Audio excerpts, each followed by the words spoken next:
1er août 1997. Bientôt presque 30 ans en arrière, dans un Paris quelque peu différent, mais avec toujours ce parfum similaire que l'on retrouve sur les lèvres des amants.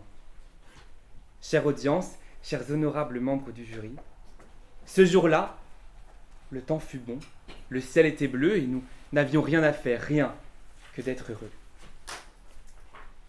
Ce 1er août 1997, dans un petit appartement de la capitale, au détour d'une conversation sentimentale, mon père prit son courage à deux mains et mit le genou à terre dans l'espoir de somptueux lendemain.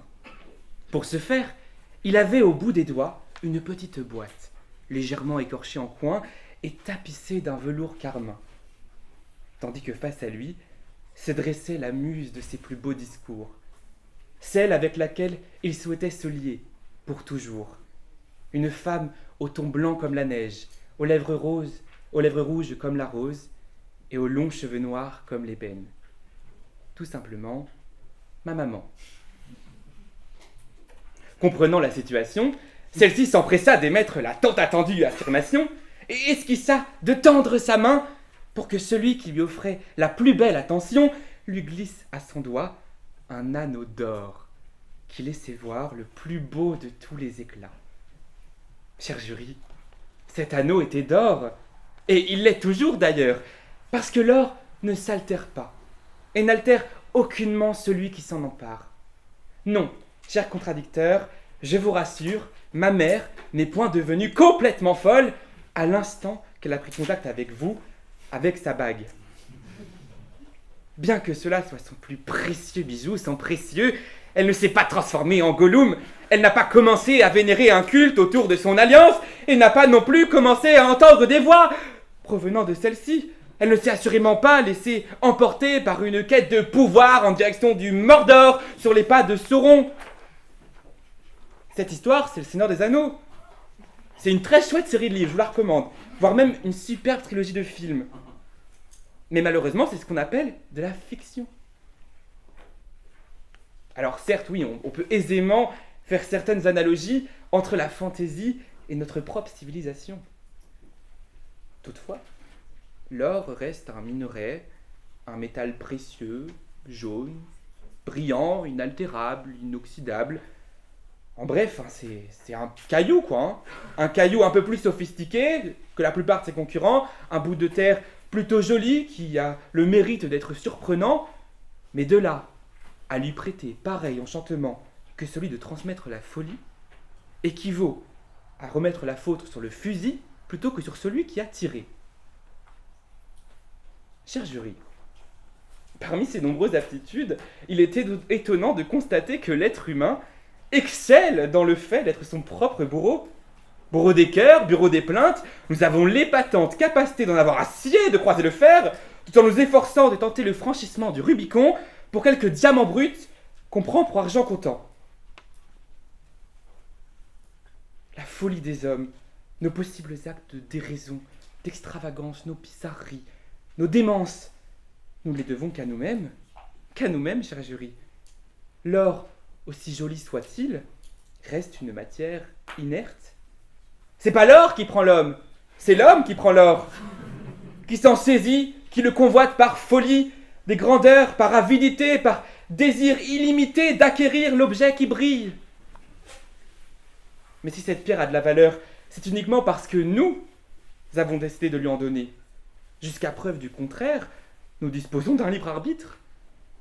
Sans pour autant remettre en cause les dangers des addictions, la quête démesurée de l'or se justifie par sa définition, qui elle-même dépend du contexte dans lequel elle prend forme.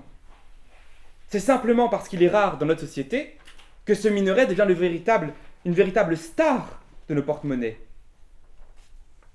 Après tout dépend du référentiel. Une citation que j'apprécie particulièrement est celle de l'astrophysicien franco-canadien Hubert Reeves, qui disait qu'à l'échelle cosmique, l'eau est plus rare que l'or. À l'échelle cosmique, l'eau est plus rare que vous. Alors qui sait, peut-être qu'à l'avenir, nous deviendrons tous et tous fous pour de l'eau, pour ne serait-ce qu'une toute petite goutte d'eau. Et pour autant, cela semblera insensé d'accuser l'eau d'être la source de tous nos maux.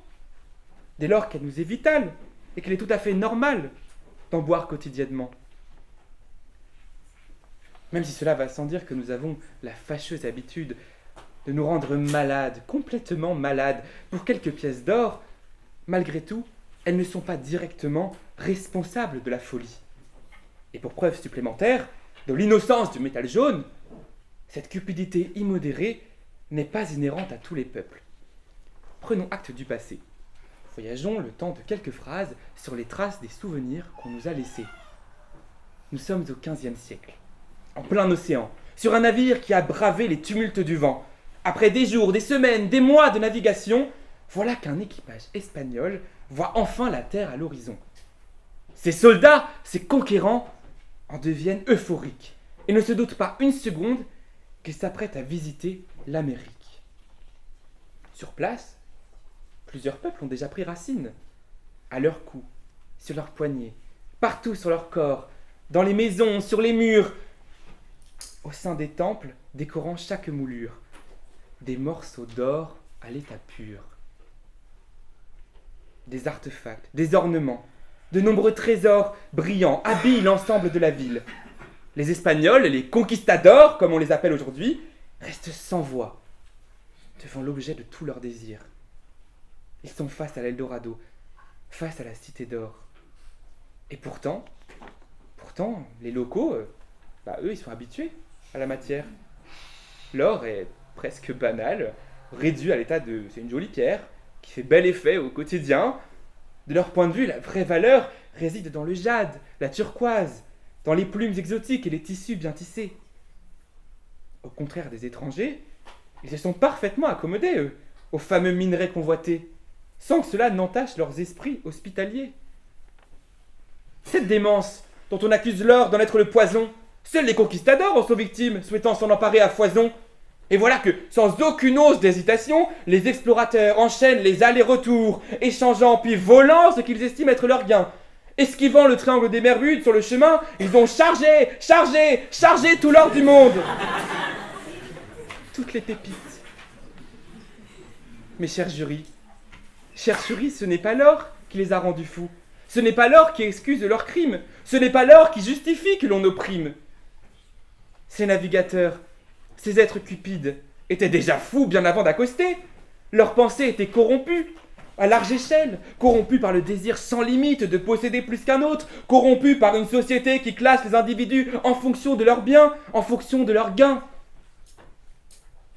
L'or n'est qu'un outil parmi tant d'autres, au sein des mécanismes tentaculaires de la folie des grandeurs. Il n'est que l'objet qui révèle la nature tyrannique. Il ne transforme pas, il ne crée pas l'or. Il révèle. Il fait tomber le masque. Il éclaire ce qui se cache en surface. Alors fini le temps des excuses. Fini le temps où l'on accuse l'or des pires immondices au point d'en délaisser ses délices. L'or est beau au départ, inaltérable, inoxydable, parce que l'or est pur, cher jury. Et dans sa pureté réside sa beauté. Dans sa rareté s'exprime sa félicité. L'accuser de nous rendre fous revient à effacer complètement le plaisir qu'il engendre, sans artifice. On en oublie la douceur pour nos yeux et s'efface le bonheur futile qui, d'élégance, vise à offrir un morceau d'or en guise de récompense. Lorsque le 1er août 1997, des amants se sont liés grâce à l'or, mes parents, lorsqu'ils se sont promis de devenir des époux au travers d'une simple bague, l'or n'était que le symbole de leur union. Et ils étaient déjà fous d'amour bien avant la fameuse question. Ils étaient fous de joie, et l'or n'était que l'outil qui matérialise l'inexplicable, qui donne vie aux émotions, aux sentiments impénétrables. L'or est l'harmonie lorsque survient le placard. L'or est l'évasion lorsque surgit la prison. Et si ce qui brille est frelaté, alors c'est d'or dont se nourrissent les rêves. De la feuille de chou à la feuille d'or, il n'y a que le pas de la raison qui donne du sens à l'équilibre artistique. Le nombre d'or, à contrario des chiffres fous d'une vulgaire loterie, construit le monde comme il guide à la sagesse. En d'autres termes, l'or est sérénité.